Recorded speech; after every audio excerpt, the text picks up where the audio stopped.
Hello everyone, welcomes to all of you on my YouTube channel Manjeet science classes. आज हम discuss करेंगे variation of lambda M and lambda E with concentration in dilution.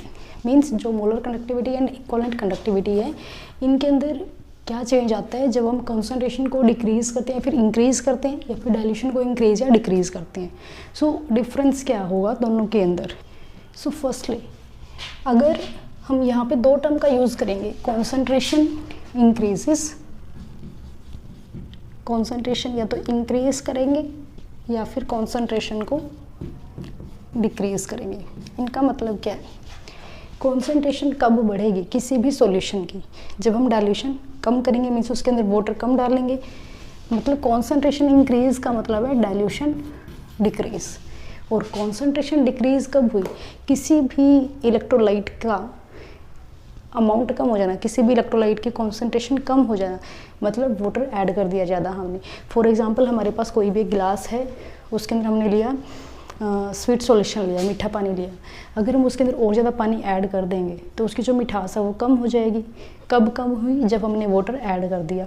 किसकी concentration कम होगी? Sugar की concentration कम हो गई। Clear? सो यही चीज़ मैं यहाँ पे डिस्कस कर रही हूँ। कॉन्सेंट्रेशन कम हो जाएगी किसी भी इलेक्ट्रोलाइट की, चाहे सॉल्यूशन के अंदर NaCl हमने ऐड किया है, कॉमन सॉल्ट ऐड किया है, या फिर हमने शुगर ऐड की है, उसका टेस्ट कम हो जाता है। कब? जब हम वाटर ऐड कर देते हैं। सो डाइल्यूशन कॉन्सेंट्रेशन डिक्रीज का मतलब है डाइल्यूशन इंक्रीजेस। क्लियर? सो अब हमने बात करनी है लैम्डा एम और लैम्डा ई के ऊपर क्या इफेक्ट पड़ेगा। अगर हम अब जैसे ये ग्राफ, एक्सपेरिमेंटली ग्राफ हमें मिले हैं, जब एक्सपेरिमेंट करके देखा गया देन हमें पता लगा कि जो ये ग्राफ है यह वीक इलेक्ट्रोलाइट के लिए, वीक इलेक्ट्रोलाइट, और यह स्ट्रॉन्ग इलेक्ट्रोलाइट के लिए। अब यहाँ से ग्राफ से हमें क्या पता लगता है कि जो वीक इलेक्ट्रोलाइट है इसके अंदर जो वेरिएशन है वो ज़्यादा है, जबकि स्ट्रॉन्ग इलेक्ट्रोलाइट के अंदर इतना वेरिएशन नहीं है। सो ऐसा क्यों है? जिस टाइम कॉमनली चीज़ कॉमन ही होती है दोनों के अंदर, जैसे जैसे हम कॉन्सेंट्रेशन को डिक्रीज़ कर रहे हैं, अब इस साइड जा रहे हैं, तो कॉन्सेंट्रेशन का मतलब क्या है? यहाँ पे सी की वैल्यू क्या है? सी की वैल्यू 0 है इस पॉइंट के ऊपर, और यहाँ पे भी सी की वैल्यू 0 है, मतलब कॉन्सेंट्रेशन 0। डाइल्यूशन हमने इनफाइनाइट कर दिया यहाँ पे। तो इस पॉइंट के ऊपर अगर हम देखें तो वैल्यू क्या हो रही है? इंक्रीज हो रही है। किसकी? कंडक्टिविटी की। लैम्डा एंड लैम्डा ई दोनों के अंदर सेम वेरिएशन आता है। अगर कॉन्सेंट्रेशन डिक्रीज कर रही है तो वैल्यू बढ़ रही है कंडक्टिविटी की।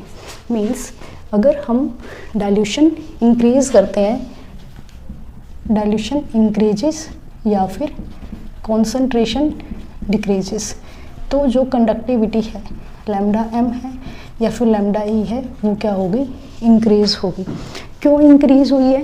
क्योंकि जो लैम्डा एम और लैम्डा ई है ये किसके ऊपर डिपेंड करती है? नंबर ऑफ आयंस के ऊपर। नंबर ऑफ आयंस इंक्रीज हो जाएंगे। क्लियर?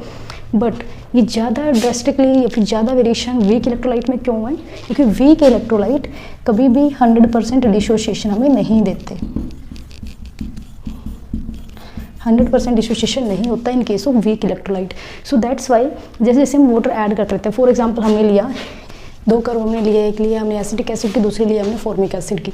सो जैसे जैसे हम कॉन्सेंट्रेशन डिक्रीज कर रहे हैं वैसे वैसे मोलर कंडक्टिविटी इंक्रीज हुई। क्यों इंक्रीज हुई? अगर हम बात करते हैं वीक इलेक्ट्रोलाइट की, जैसे CH3COH, अब ये डिसोशिएट होगा कब? जब इसके अंदर वाटर ऐड करेंगे। किस में टूटेगा? CH3CO negative plus H positive में। बट नियरली 5 to 6% ही ये डिसोशिएट होता है। क्लियर? स्टार्टिंग में ओनली 5 to 6% ही डिसोशिएट होता है। जब इसके अंदर हम और ज़्यादा डाइल्यूशन करते रहेंगे और ज़्यादा ये टूटता रहेगा। सो जैसे जैसे डाइल्यूशन हो रहा है, जैसे जैसे वाटर ऐड कर रहे हैं, नंबर ऑफ आयंस क्या हो रहे हैं? बढ़ रहे हैं। तो नंबर ऑफ आयंस बढ़ रही है जिसकी वजह से कंडक्टिविटी बढ़ रही है। कब? जब डाइल्यूशन किया। बट अगर हम बात करते हैं स्ट्रॉन्ग इलेक्ट्रोलाइट की, स्ट्रॉन्ग इलेक्ट्रोलाइट के अंदर 100% डिसोसिएशन होता है। इसलिए जो हमारे पास अगर हम बात करते हैं HCl है, अगर हमने 10 मोल्स लिया है HCl, तो 10 के 10 मोल स्टार्टिंग में ही 10 H positive and 10 Cl negative हमें दे देंगे। तो जो स्टार्टिंग में कंडक्टिविटी है वो कंप्लीट आयंस की वजह से है। इससे ज़्यादा आयंस इसमें नहीं आ सकते क्योंकि हमने लिया ही 10 ml है या फिर 10 मोल्स लिए हैं, तो 10 मोल जितना डिसोशिएट हो सकता था वो हो चुका है कंप्लीटली, 100% डिसोशिएशन इसमें हो जाता है। सो जितने नंबर ऑफ आयंस पहले थे उतने नंबर ऑफ आयंस बाद में रहेंगे, कब, जब हम डाइल्यूशन ऐड कर देंगे या फिर डाइल्यूशन करवा देंगे। Clear? So that's Y strong electrolyte के केस में इतना ज़्यादा वेरिएशन नहीं आता, बट फिर भी वेरिएशन है। तो ये वेरिएशन क्यों है? ये वेरिएशन होता है हमारा मोबिलिटी की वजह से। मीन्स जो हमारा KCl और HCl है, के पॉजिटिव एंड नेगेटिव चार्जेस हैं, के अंदर K पॉजिटिव Cl नेगेटिव है। अब ये आयनिक कंपाउंड एक तरीके से जो पॉजिटिव और नेगेटिव है क्या करेंगे, अट्रैक्ट करेंगे एक दूसरे को, अट्रैक्ट करेंगे तो मूव करने कम देंगे इनको। सो दैट्स वाई जब डाइल्यूशन करते हैं हम, जो वाटर्स का डाइलेक्ट्रिक कांस्टेंट ज़्यादा होता है, डाइलेक्ट्रिक कांस्टेंट ज़्यादा होने की वजह से इनका जो फोर्स है उसको ये वीक कर देगा। पॉजिटिव नेगेटिव चार्जेस के बीच में जो फोर्स है उस फोर्स को वीक कर देता है कौन, वाटर, जिसकी वजह से ये फ्री हो जाते हैं मूव करने के लिए। और जितना ज़्यादा फ्री होंगे मूव करने के लिए उतना ज़्यादा ये मूव करेंगे, और जितने ज़्यादा आयंस मूव करेंगे उतनी ज़्यादा कंडक्टिविटी होगी। सो दैट्स वाई जो भी स्ट्रॉन्ग इलेक्ट्रोलाइट है उसके अंदर थोड़ा कम वेरिएशन आता है, इसके अंदर ज़्यादा वेरिएशन आता है। वीक इलेक्ट्रोलाइट में वेरिएशन इसलिए है क्योंकि यहाँ पे नंबर ऑफ आयंस बढ़ते हैं जब हम डाइल्यूशन करवाते हैं। और यहाँ पे ये वेरिएशन क्यों है, यहाँ पे वेरिएशन इसलिए है क्योंकि जब हम डाइल्यूशन करवाएंगे जो positive and negative charge particles हैं उनके बीच का जो फोर्स है वो वीक हो जाएगा, कमज़ोर हो जाएगा, जिसकी वजह से जो पॉजिटिव नेगेटिव चार्ज पार्टिकल है वो ईजिली मूव कर पाएंगे। क्लियर? अगर हम बात करते हैं स्ट्रॉन्ग इलेक्ट्रोलाइट के केस में, तो यहाँ पे 2 ग्राफ हमने शो किया है। फर्स्ट इज KCl के लिए एंड सेकेंड इज HCl के लिए। तो जो HCl का ग्राफ है वो थोड़ा सा ऊपर है इन कंपैरिजन टू KCl। सो ऐसा क्यों है? KCl का जो ग्राफ है वो नीचे है, जो HCl का ग्राफ है वो ऊपर है। जबकि अगर हम डिसोसिएशन देखें तो HCl हमारा टूटता है H पॉजिटिव Cl नेगेटिव में, और KCl हमारा टूटता है K positive and Cl negative के अंदर। मीन्स दोनों के अंदर जो पॉजिटिव नेगेटिव चार्ज है वो सेम है, बट फिर भी KCl थोड़ा नीचे लाई करता है और HCl की जो कर्व थोड़ी सी ऊपर लाई करती है। सो ऐसा क्यों है? क्योंकि जो आज पॉजिटिव यहाँ पे Cl सेम है, सो इनकी वजह से कोई वेरिएशन नहीं है। वेरिएशन किसकी वजह से? पॉजिटिव चार्जेस की वजह से, क्योंकि एक हमारे पास है H पॉजिटिव चार्ज और दूसरा हमारे पास है K positive charge. Clear?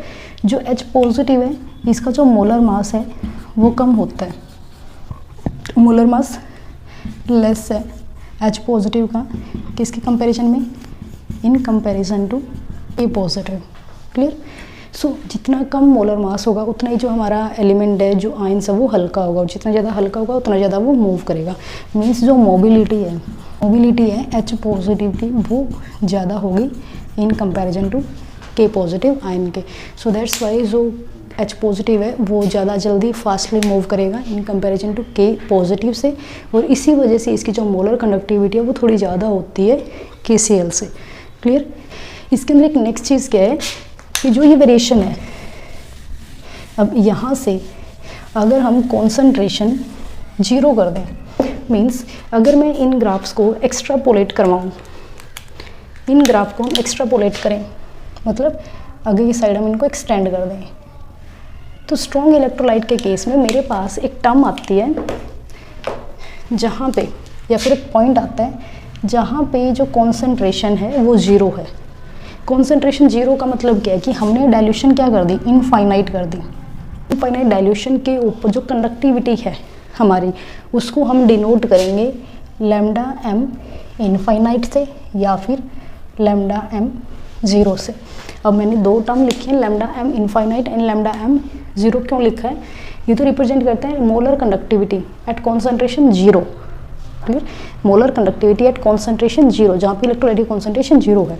But जिस टाइम इलेक्ट्रोलाइट की कॉन्सेंट्रेशन 0 है उस टाइम डाइल्यूशन कितना है?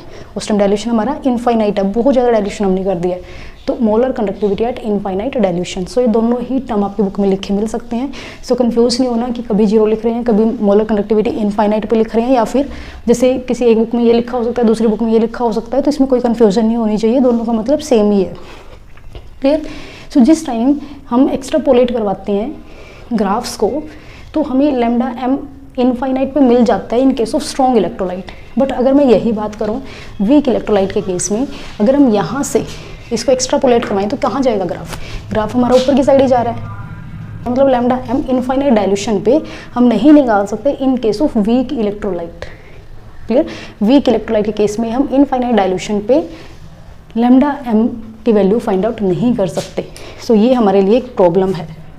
हम लैम्डा एम इनफाइनाइट डाइल्यूशन पे फाइंड आउट नहीं कर पा रहे हैं, किसके लिए, वीक इलेक्ट्रोलाइट के लिए, बट स्ट्रॉन्ग इलेक्ट्रोलाइट के लिए हम इस चीज़ को फाइंड आउट कर पाते हैं। क्लियर। सो इसको फाइंड आउट हम कैसे करेंगे, इसको फाइंड आउट करने के लिए एक कोलार्स लॉ है। कोलार्स ने एक लॉ दिया जिसको बोला जाता है कोलार्स लॉ। अब उन्होंने क्या कहा कि अगर हमें किसी भी इलेक्ट्रोलाइट की मोलर कंडक्टिविटी निकालनी है, जैसे तो स्ट्रॉन्ग इलेक्ट्रोलाइट है, जैसे हम लेते हैं CH3COH, ये वीक इलेक्ट्रोलाइट है, इसके इनफाइनाइट डाइल्यूशन पे हमने मोलर कंडक्टिविटी फाइंड आउट करनी है। सो अगर हमें इसके आयंस की मोलर कंडक्टिविटी पता है इनफाइनाइट डाइल्यूशन पे, तो उसकी जो मोलर कंडक्टिविटी है उनको हम ऐड कर देंगे, देन हमारे पास क्या आएगी, मोलर कंडक्टिविटी आ जाएगी उस इलेक्ट्रोलाइट की। क्लियर।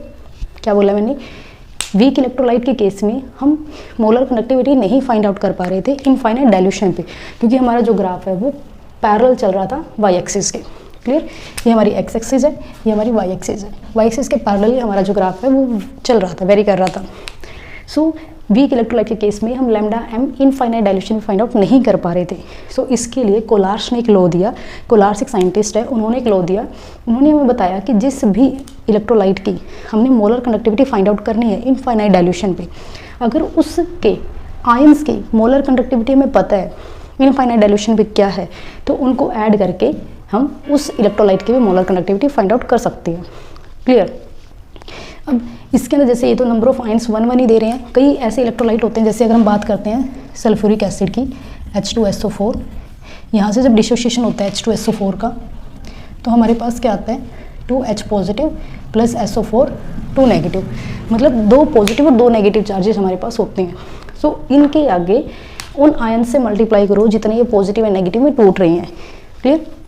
जैसे पॉजिटिव क्या है मेरे पास लैम्डा इनफाइनाइट, अब मेरे पास नेगेटिव था SO4 2 नेगेटिव, इसके आगे स्टोइकियोमेट्रिक कोएफिशिएंट क्या है 1, सो इसके आगे आ जाएगा 1 प्लस लैम्डा इनफाइनाइट पॉजिटिव वाला क्या है 2H पॉजिटिव, 2H पॉजिटिव है तो ये 2 यहाँ पे लिखने के बजाय हम यहाँ पे राइट करेंगे।